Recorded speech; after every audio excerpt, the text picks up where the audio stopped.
What's up, everybody? I'm Jamie. This is the Blades and EDC channel. Thank you guys so much for being here. I do appreciate it. Got another unboxing for you. It's a knife I'm really excited about. And no, it is not a crossbar lock. Something a little different. And it's going to kind of replace a knife. Not a knife I lost, but I hear that the blade still holds up extremely well. Like some of the best blade steel you can get right now. I hope that is true, because a knife, one of my favorite knives of all time, which you'll understand momentarily, is and it's an S45VN, my work Para 3. This is one I use for work constantly. I've had this one for over 5 years now. Great knife, nothing wrong with it. I just thought if I didn't have to sharpen as often, that would be nice. And this is the 15V variant by the BBB guy, Big Brown Bear or something like that, I think it is. This is his, I don't know if it's proprietary still or if he just does the heat treat. I don't know exactly all that, but yeah, there's this logo right there. Nice. G10, tan, not crazy about that, but they seem to do that with all the 15V knives. Those will get replaced for sure. I actually have some scales for the Para 3 I may throw on here. Can't remember where they're at. I got a couple sets of scales laying around here somewhere for Para 3. I already have, this is one I don't use for work. This is Para 3 lightweight with AWT scales. It gets a lot of use, but more, you know, more of a fancier Para 3. This is my work Para 3, and this will become my new work Para 3. So, yeah, and if this dulls, I'll continue to use this one. And it's one thing I should mention, crossbar locks are my favorite knives, as you guys have been seeing. Those and compression locks. And but I don't really use the crossbar lock knives as much at work, just because, especially the bug out, it's not meant for hard use, you know what I mean? It can do a lot, but it's not a hard use knife. So, but I do love them for everything else. And by the way, I have a pre-order in for another Spyderco that's going to be dropping in the near future. The Sage 6 with the, it's like this Spyderco Schmuck. It's a compression lock with a button. And I have another knife coming that uses the same system, but it's not a Spyderco. So I don't know when that Sage 6 is supposed to ship. I always liked the Sage 6. I just preferred the Para 3 over the Sage 6. Very similar in size, different blade shapes, but very similar knives in my opinion. I just always preferred the blade shape on the Para 3 over the Sage 6. But with the Sage 6 now having the button, that's going to be pretty cool, and that's definitely worth me picking one up. And it's the first run, as far as I understand. Actually, I have a Sage. Where is it? I got this old Sage.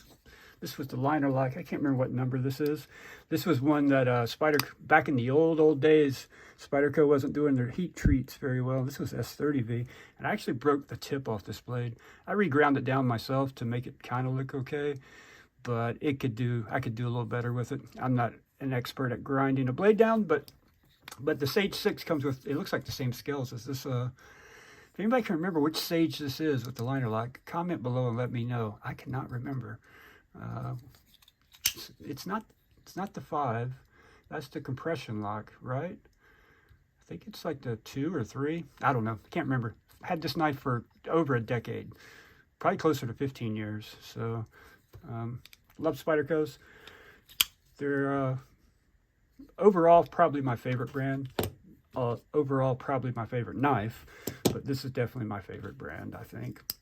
And I thought about pre-ordering the Micro Jimbo, but man, the more I look at that little knife, there's no forward finger choil. It just looks like it's going to be awkward to hold in the hand. And I'm going to wait and let some people do some reviews on that knife and see how it looks in other people's hands before I decide to pick one of those up. I may still get one. I was hoping it'd be more like the little Native, right? The little Native has a, you know, you can choke up on it real good. Very comfortable in hand. Great little 5th pocket knife. But, oops. Dull in my blade. No, that blade will be fine. Who out there has 15V already? Comment below. How has it held up for you? Does it really hold an edge as long as everyone says it does? I do not think it's stainless, so I think you got to keep it oiled, if I remember correctly. But I could be wrong on that. I got to do more research. I think that's why this is in there. because I think the 15V can rust. I don't know. I'm not 100% sure.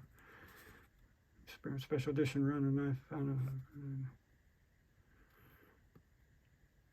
It's 15% vanadium content. Makes sense. The 15V. It's a tool still. Does have carbon, chromium. Please note that this still's chromium content doesn't make it, so it can corrode.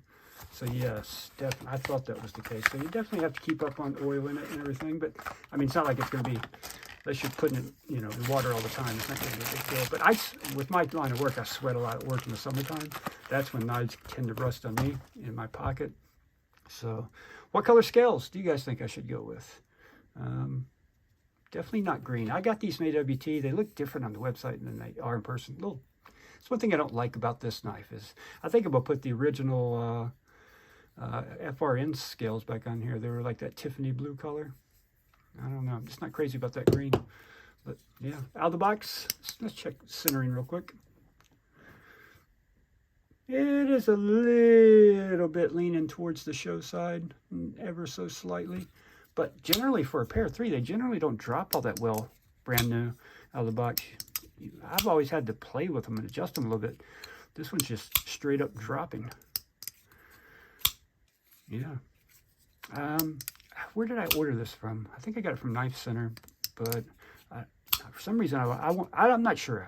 For some reason I'm going to say they're out of stock, but I could be wrong about that. Don't hold me to that. But if they, I'll link them down below either way if anybody's interested in picking one of these up. I have very high hopes for this knife. It's going to be a beater knife. And for 150, I think I paid 150 for it, or 160. I think it was on sale. Don't hold me to that either. Where's the box at? I'll tell you exactly what I paid for it. Take that back. I lied to you. It was $215. I spent way more than I thought I did. But yeah, if the blade's still as good as everyone says it is, I think it's gonna be well worth it, considering you're looking at close to 200 for the S45 VN version anyway. So yeah, so we got a Spy 27, S45, and now a 15V. Spy 27's held up very well, I gotta say. Again, this knife doesn't get hard use, but it gets daily use. I need to clean that blade. It's got some scratches on it, but you know, these are not show knives anymore. These are used knives, you know. And my first review of my Axis lock knives is coming soon. It will be the Kaiser. I lubed it recently. The Kaiser Bulldog. Trying to clean it off for the review, actually. I never wiped the blade back off. I'll do that off camera. I oiled it up to get all the residue and stuff off of it. Yeah, this thing, I can go ahead and tell you now, this one's a banger. This one's a banger. For the money, hard to beat, man. Great knife. All right, guys, I'm going to stop rambling. Thank you so much for watching. I really do appreciate it. And I will see you guys on the next video.